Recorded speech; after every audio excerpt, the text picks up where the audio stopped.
Hi children, we meet again. I hope you have enjoyed the last session. Today we are going to indirect proportion. Last time we did direct proportion. Today we want to go to indirect or inverse proportion. So last time we did direct proportion. We have one quantity increases, the other also increases. Both same way. If one quantity decreases, the other decreases correspondingly. So in this case, when one quantity increases, the other decreases. Indirect proportion. And when one quantity decreases, the other quantity increases. So one quantity here, one quantity there. So one will be, it's like a seesaw. When one goes up, the other goes down. When this boy goes up, the other goes down, like that. So we will take an example. Look, in a class, a teacher has put 8 boys to clean the class. Now what are the things you have to do in the clean in the class? You have to arrange the desks and chairs, you have to sweep the class, then you have to arrange the books in the cupboard, then you have to close the windows. All those things you have to do. So 8 boys have been asked to put in the class for them to do everything and put the class in the top form. So 8 boys took 42 minutes. So how long will 3 boys take? So definitely 3 boys will take more time because 3 boys will have to do all the work. Whereas 8 boys have to do all the work, they took 40 minutes. So we write the statement like this. 8 boys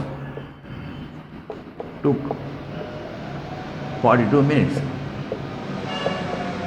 And we have to find for one boy. Therefore, one boy takes 8 into 42. That is equal to 80, 61. So 336 minutes one boy will take. That is about 5 hours. He will have to do everything alone. Here these 8 boys took about less than 1 hour. But so one boy will have to take 8 into 42 will be taken 336 minutes. So if one boy takes 336 minutes, how long will 3 boys take? Therefore 3 boys will take, 3 boys takes equals, we divide this, 336 divided by 3. So 1, 1, 2, that is equal to 112 minutes. So 3 boys will take 112 minutes. Can you see? 8 boys took 42. So 3 boys will take, so when one quantity decreases, the other increases. Here 8 boys took 42, therefore 3 boys take 112. One boy takes 336 minutes. So here this is called inverse proportion or indirect proportion, where one quantity decreases, the other quantity increases. We will take another. It's a case of doing examples. We will take another example. 2 taps working in a uniform speed. We have a tank here.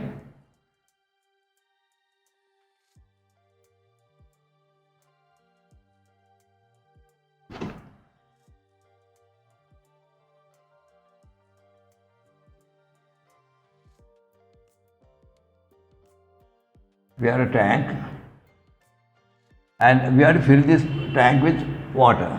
So there are 2 taps working on it. One tap here, another tap here, and fill in the tank. Now 2 taps working in a uniform speed. Fill the tank in 30 minutes. 2 taps working in a uniform speed.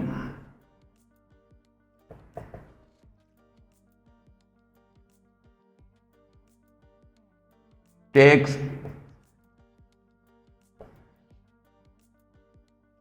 30 minutes to fill the tank. 30 minutes to fill tank.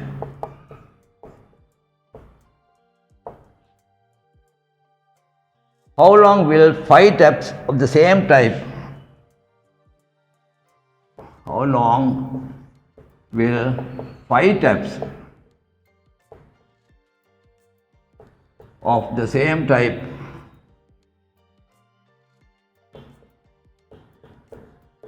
take to fill the tank? So these are all the inverse proportion. Now 2 taps working in a uniform speed takes 30 minutes. So we write the first statement. 2 taps take equals 30 minutes. 2 taps. Then we have to find for 1 tap. Therefore, 1 tap takes, how to find for 1 tap? Equals your multiply 2 into 30. That is equal to 60 minutes. 1 tap takes 60 minutes to fill the tank. So 5 taps, how long will 5 taps take? So 5 taps will take, so this is some inverse proportion. So when one quantity increases, the other decreases. So when 2 taps 30 minutes, the 5 taps will definitely take less time. So we'll see. 5 taps will take 2 into 30, that is 60 divided by 5, that is equal to 12 minutes. So 2 taps take 30 minutes, 5 taps will take 12 minutes. How did we get that? First of all, we have to find for 1 tap. 1 tap will take 20 into 30, that is 60 minutes. We multiply 2 and 30. So 5 taps will take 60 divided by 5, that is equal to 12 minutes. So we will take one more example. We say there are 2 towns A and B. There are 2 towns A and B, and it is 400 kilometers in between, the distance between 2 towns A and B. So a car is going at the rate of 80 kilometers per hour. What is the meaning of this? 80 kilometers per hour means 1 hour it goes 80 kilometers in 1 hour. So how long will it take for the car to go from A to B? Now the distance between A and B is 400 kilometers. The car is going at 80 kilometers per hour uniform speed. We will say it is a highway where you can go on a uniform speed. There is no stopping whatsoever. So you just go on with the same speed. So if it is going on at the same speed, so time taken equals 400 divided by 80. Because in 1 hour it goes 80 kilometers. So to go 400 kilometers, you divide 400 by 80. So 8 times 5. It will take 5 hours. So supposing the car goes at 20 kilometers per hour.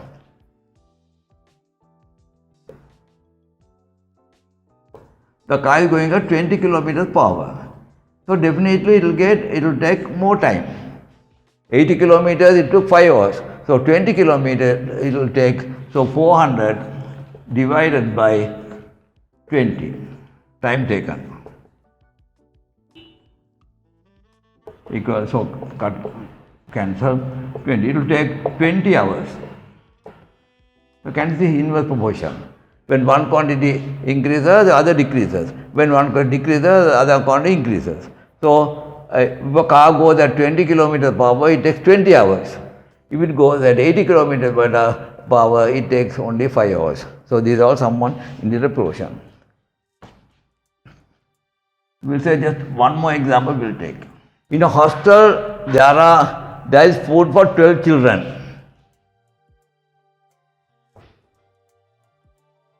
In a hostel, there is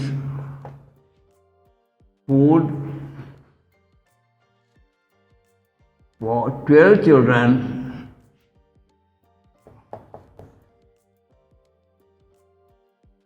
for 8 days.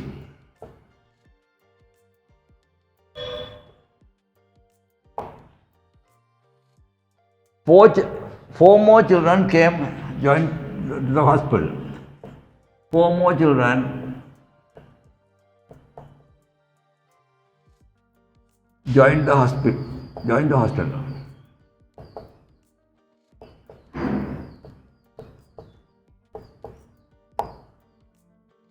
How many days will the food last now? How many days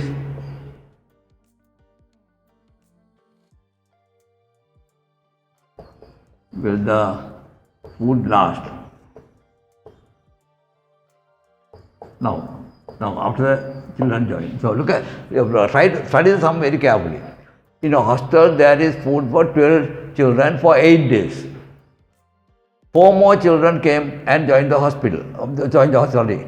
4 more children came and joined the hostel. How many days will the food last now? Now look, 12 children, it takes 8 days. So 4 more children means 16 children. So 16 children, definitely the food will be enough only for less than 8 days. So we write the statement like this. So 12 children, food last equals 8 days. Therefore, one child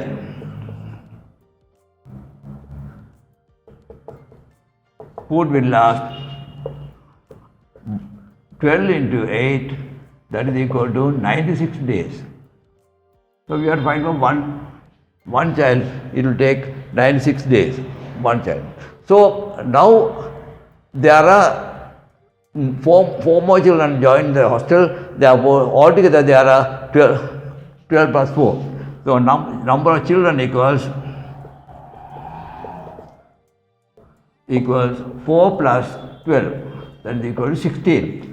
So how long will the food last for 16 children? Therefore, for 16 children, food will last how? 96 divided by 16.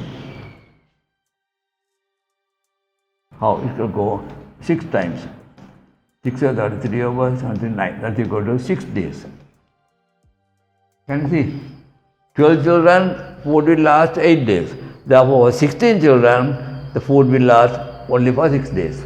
So, when one quantity increases, the other decreases in inverse proportion. So, these are the types of sum children that we are getting. So, I hope you do quite a lot of exercise on this and get enough practice.